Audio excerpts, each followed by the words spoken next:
Я был в прошлом году в начале в Таджикистане. Я единственный адвокат из России, который поехал вместе с турецкими коллегами, представляющий организацию, известную ИХХ, правозащитную организацию турецкие, чьи интересы в России также представляю я.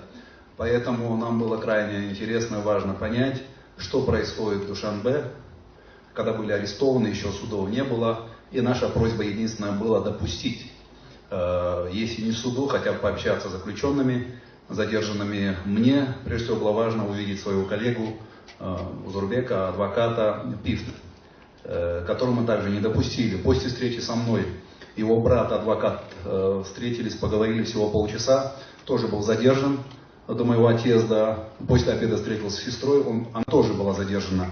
То есть это государство как-то обозначить крайне сложно. Когда говорим мы о государствах, как сформировавшихся, в большей степени говорим о системе политической власти, говорим о судопроизводстве.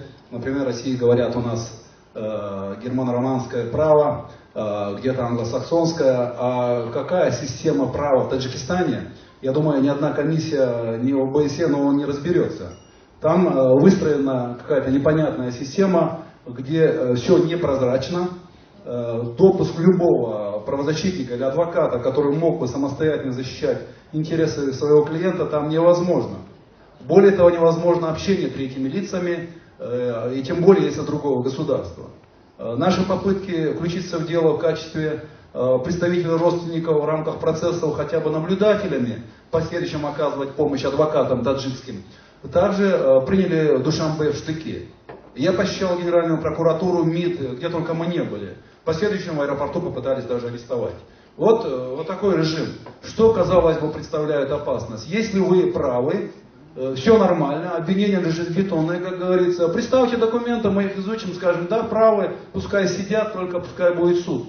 Допустите рост, не надо же преследовать всем родом.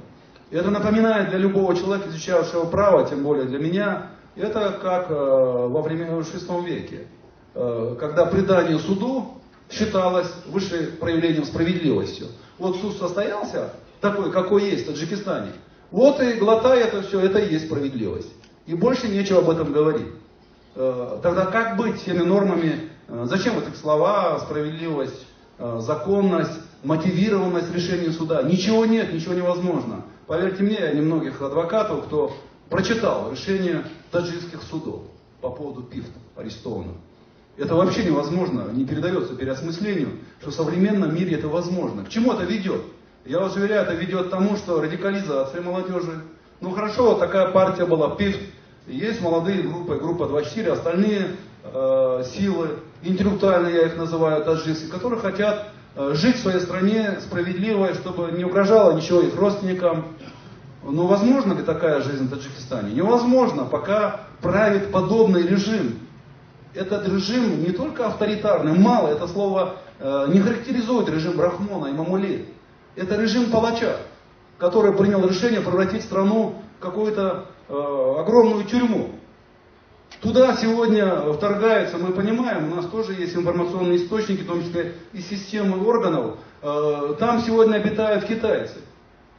Таджики бегут на север, как в старые времена, в поисках справедливости, работы, жизни. Неизвестно, где таджикские женщины пропадают в России, чтобы заработать копейку, чтобы отправить, поддержать своих или маму, сестру и так далее. Это ужасная ситуация, таджики не были так унижены никогда. Я уверяю вас, этот мужественный, достойный народ, среди которых были и воины, все были. Что нужно измениться? Куда смотрят большие страны, в том числе моя родина, Россия, я не знаю. Что должно произойти? Вот уважаемый Кабири сказал, что Таджикистан далеко. Ну, Сирия тоже далеко. Ну что должно? Близко будет, когда с Афганистана туда зайдут 500 человек. Все перевернут, тогда будет очень близко, все будут интересоваться. Скажут, ну давайте пьют или другие, кто может успокоить народ. Народ устал, все понимают, таджикский народ устал от войн, гражданской войны, которая была. Но именно оппозиционным силам удалось остановить, пойти на диалог. И как раз Кремль был союзником, который посредником, гарантом будущего безопасности Таджикистана. Но, к сожалению, все отвернулись. Сиюминутные интересы. К сожалению, всем в постсоветском пространстве руководят авторитарные режимы, которые друг друга с полуслова понимают. Им интересно дружить властями, не интересен народ. Народ воспринимается как некие насекомые, которые мешают им Они нужны, когда голосуют. Во всех конституциях написано: демократические страны, светские, народ, им принадлежит высшая власть. Ну как только избирает этот народ 4 года не хочет упор видеть собственный народ. Они не нужны, просто раздражают. Удивительная ситуация. Как будто они родились в этих дворцах. Сменяемости власти нет.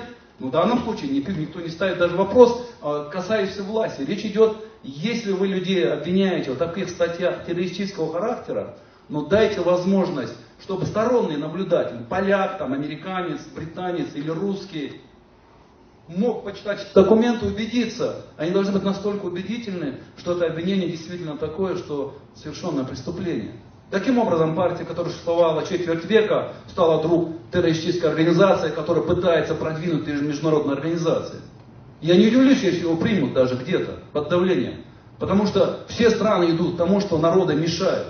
Пытаются уменьшить, видимо, число населения на Земле.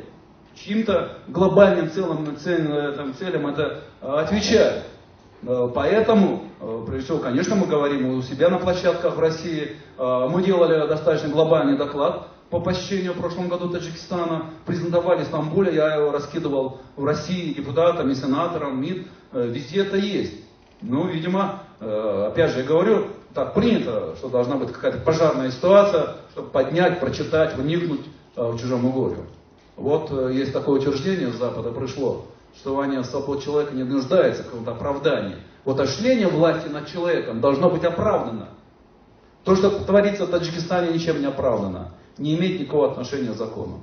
Мы там двигались, нам не каждый шаг милицейский, полицейский. В отель зайти люди боятся. Приходит человек, которого пытают, мы знаем, брата в тюрьме, я ему говорю, как дела? Он говорит, все хорошо, все отлично. Вот можете представить такую ситуацию, когда человек, что должно двигать? Может, у него душа плачет. Надо, эти люди даже вообще не человеки, может быть. Я не знаю, что вселился дьявол в их души, там, что у них внутри творится. Мы не понимаем, вот лично мне сложно понять, мои предки, я родом вообще корнями из Чечено-Ингушетии, мы тоже прошли, наши предки 200 войн вели с русскими, Россией. Но в конце концов все пошло к миру. Если наши права не соблюдаются, если ущемляется наша вера, то, соответственно, есть, например, в исламе право на возмездие. Человек не должен сидеть ждать, пока его убьют. Не должен. Возможно, к этому провоцируют. Все прекрасно знают. Человек имеет право на упреждающие действия. Не только власть. Власть для народа должна шляться. В Таджикистане нет народной власти. Это, еще раз подтверждаю, авторитарный такой режим, которым симпатизирует, в том числе, к сожалению, в Москве и других краях. Потому что вот это выстраивание по азиатской системе власти, это устраивает в современном мире многих. Но, тем не менее, мы говорим, мы здесь находимся в Европе, нам очень близки слова справедливости, закона. Мы говорим, апеллируем вот этими правовыми терминами, они апеллируют одним термином. Слово придумали терроризм и под это подгоняют. Если проанализируете последние 2 века, хотя бы даже смены власти в России, вы не найдете ни одного идеолога, мусульманина терроризма. Нет, на земле таких людей не было, пока американцы не породили одного. До того не было. На Западе, во Франции, эсеры, народная воля и так далее. Мы внимательно изучаем. Вы понимаете, проблема в том, что для властей мусульмане уже начали читать, стали образованы. Мы интересуемся своей историей, прошлым, настоящим. Мы знаем, к чему должны двигаться. Ради чего? Толстой сказал, очень тяжело, плохо, если человеку не за что отдать свою жизнь. Вот свободы и вера, это есть те понятия, ради которого можно отдать жизнь. Поэтому, конечно, любой сигнал, который отсюда дойдет до Душанбе, его надо доводить по-всякому. Дать возможность политзаключенным хотя бы в местах лишения свободы. Если ему дали режим строгий, этот режим должен быть строгий, а не особый. Если дали усиленный режим, нельзя его усиливать, как там. Там идут пытки. Я вас уверяю. Вот я сидел здесь, просто читает нас, что нахожусь в Варшаве. Уже пишут оттуда, племянник одного, его дядю пытают в тюрьме в Таджикистане. Спасите. Что у меня есть? Если бы у меня было 100 тысяч армии, может, я двинул бы его в Душанбе. Не знаю я, когда я это слышал. Так нельзя делать. Поэтому, давайте в рамках права, если есть, не жевать его как жвачку, это слово. Призывать таджикские власти, соблюдать права людей. Если посадили в колонии, есть определенный внутренний режим, родственники должны с ними встречаться, передавать продукты питания и так далее. этого не позволяют. Дошло до того использования терминологии животных или цитаты каких-то умных людей из прошлого, они воспринимают свой адрес. Вы представляете? Вот, например, если слово там осел и какая цитата, кто-то сидит, он говорит, а кого он имел в виду? Ну как же так? Ну как можно? Вот есть примеры такие. Поэтому крайне сложно вести диалог, но тем не менее мы видим вот лидера ПИФ, во всяком случае, который устремлен. Но не все так хотят сделать. Поэтому сегодня востребовано все-таки более радикальные взгляды, и это удобно власти. Молодежь радикализируется, несправедливость порождает как раз таки радикализм. Хотя в исламе, я сказал, этого нет, но без этого как же? Это как раз, слушайте любого, начиная с Путина, все время наш враг террорист, как 25-й кадр. А кто они такие? Если вы почитаете энциклопедии, в исламе не найдете даже определения слова терроризм. Нет вообще такого определения, не занесено. Мусульмане не знали, что это такое. Получается, там, где есть государственный терроризм, там порождается терроризм снизу. Чтобы защитить себя, своей жизни, о чем я говорил, воспользуясь правом возмездия. Не надо ушемлять такое возможно человека. Не надо бесконечно давить на человека. Эта пружина когда-то отрывается. Поэтому я считаю, персонально каждым человеком, который сидит в таджикской тюрьме, членами партии, надо разбираться, надо требовать ответа. Почему это происходит? Людям, которые желают покинуть Таджикистан, надо дать такую возможность. Любые революции, когда были даже в России, давали, даже в Советском Союзе давали возможность уехать. Если они инакомыслящие у вас, ну дай возможность человеку уехать, чтобы присоединялись к семьям. Даже такой возможности нет. Я надеюсь, что все-таки такие возможности могут быть, потому что опыт российских даже революций показывает, извне тоже имели серьезное влияние. Извне имели. А с другой стороны, как ответил уважаемый Кабири, тут в данном случае в Таджикистане то, что извне творится, приводит к ужесточению режима внутри страны.